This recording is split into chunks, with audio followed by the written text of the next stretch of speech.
Assalamualaikum warahmatullahi wabarakatuh. Perkenalkan, kami dari kelompok 4 yang beranggotakan saya sendiri sebagai Muhammad Ilham Akbar. Dan saya Fadlan Nur Ramadan.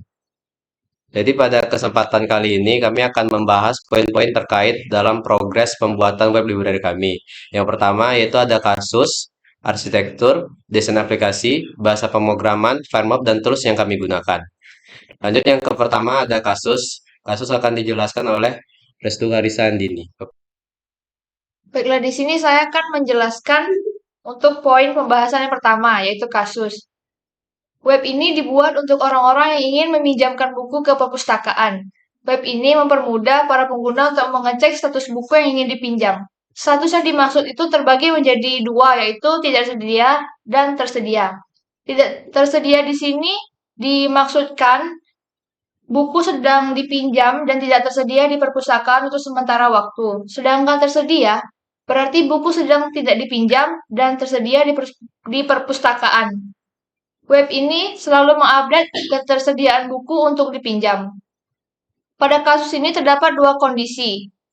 Sebagaimana yang disebut tadi, kondisi satu yaitu jika buku tersedia, maka button peminjaman akan bisa digunakan. Dan untuk kondisi kedua, jika buku dalam status tidak tersedia, maka button peminjaman tidak akan bisa digunakan. Selanjutnya adalah poin pembahasan arsitektur yang akan dijelaskan oleh Fadlan Nur Ramadan. Selanjutnya ada poin arsitektur. Nah, yang pertama itu sync in dan sync up. Kondisi satu. Kondisi satu ini yaitu kondisi di mana pengguna belum pernah masuk ke website dan belum memiliki akun.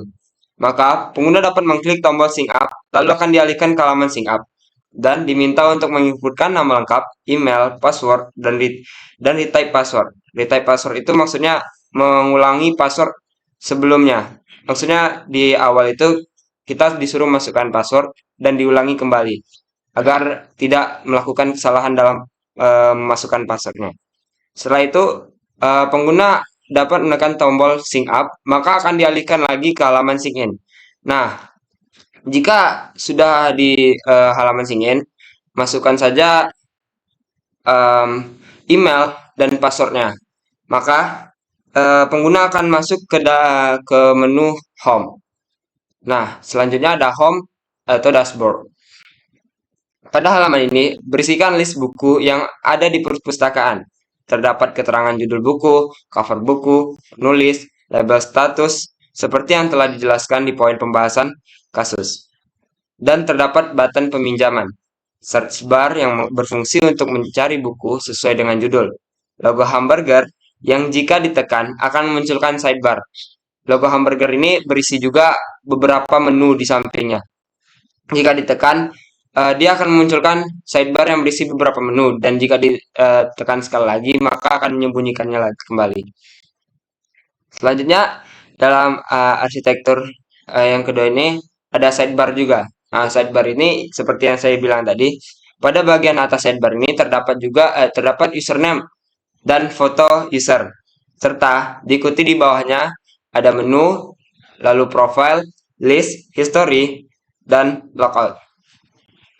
Saya jelaskan satu persatu saja, lalu dari yang paling atas yaitu profile.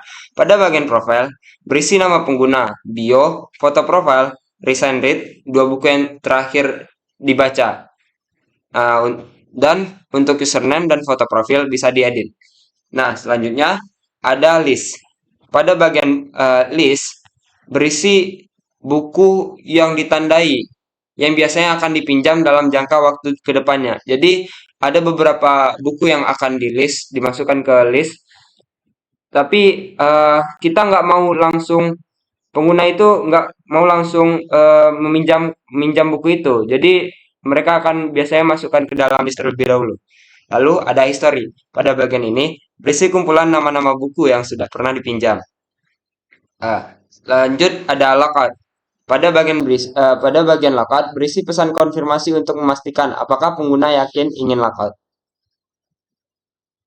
Nah, selanjutnya akan ada poin desain aplikasi yang akan dijelaskan oleh Muhammad Ilham Akbar. Lanjut ke desain aplikasi. Mungkin biar gampang untuk memperlihatkan desain aplikasinya, kita akan lanjut ke bagian mockupnya saja. Kita lihat dari sini untuk mockupnya pada halaman pertama. Yang pertama tentunya halaman loginnya. Di sini user memerlukan email dan password yang sudah terdaftar di database untuk bisa login ke halaman library. Nah, jika mereka tidak ada akun, mereka bisa membuat akun yang terlebih dahulu. Nanti di sini akan diberikan akses untuk sync up. Nah, di sync up ini mereka perlu memasukkan nama lengkap mereka, email dan password yang akan mereka buat untuk user mereka sendiri. Lalu di sini ada reset password untuk meyakinkan kalau password yang dia itu masukkan itu benar. Oke, setelah sync up, tentunya setelah ditekan tombol sync up, dia akan kembali ke halaman login terlebih dahulu dan lanjut untuk terlogin dahulu dengan email yang sudah dia daftarkan sebelumnya. Nah, setelah berhasil login, masuk ke halaman home, halaman utamanya. Di halaman home ini di paling atas tentunya kita kasih navigasi barnya dengan tombol search ini untuk mencari bukunya. Lalu di halaman bawahnya ini tentunya akan memperlihatkan isi dari buku-buku yang tersedia. Bukunya bisa apa saja. Nah, lalu di pojok bawah tabel itu bukunya akan terlihat bahwa buku itu sedang bisa dipinjam atau tidak. Jika bisa, maka akan terlihat nanti tulisan tersedia. Jika tidak tersedia, maka akan terlihat tulisan tidak tersedia.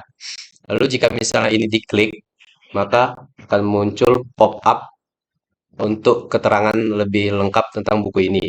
Jadi di sini ada nama bukunya, lalu ini bisa jadi sinopsis bukunya, lalu kita bisa masukkan rating jika kita sudah meminjam. Jadi rating akan tersimpan di sini. Jadi jika kita klik tombol pinjam, maka user lainnya akan terlihat di sini tidak tersedia karena buku sedang dipinjam.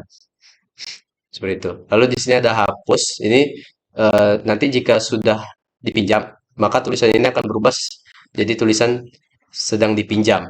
Lalu jika user mengklik hapus, berarti dia tidak sedang membatalkan peminjaman tersebut.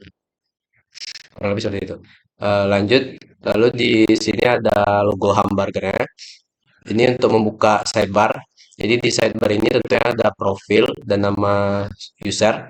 Di sini ada button untuk bukan button juga, di sini lebih ke href untuk membuka halaman profile. Lalu di sini ada history untuk memperlihatkan history buku-buku yang pernah dia pinjam. Lalu ada list juga untuk memperlihatkan buku-buku yang ingin dia pinjam. Lalu ada logout di bagian depan. Lalu jika kita klik login, maka kira-kira seperti ini untuk halaman loginnya nanti. Di sini ada user bisa mengganti foto profilnya, mengganti nama user di sini juga, memasukkan bio dan alamat di sini. Lalu di dalam profil juga akan terlihat recent read user. Jadi buku terakhir dibaca user akan tertampilkan di sini. Oke, mungkin itu. Lalu history akan memperlihatkan saja nanti eh, kayak tabel-tabel seperti layaknya history Chrome akan memperlihatkan tabel-tabel buku yang pernah dipinjam. List kurang lebih sama seperti itu. Lalu ada logout. Paling logout yang nanti ada muncul juga untuk meyakinkan apakah user ingin logout atau tidak.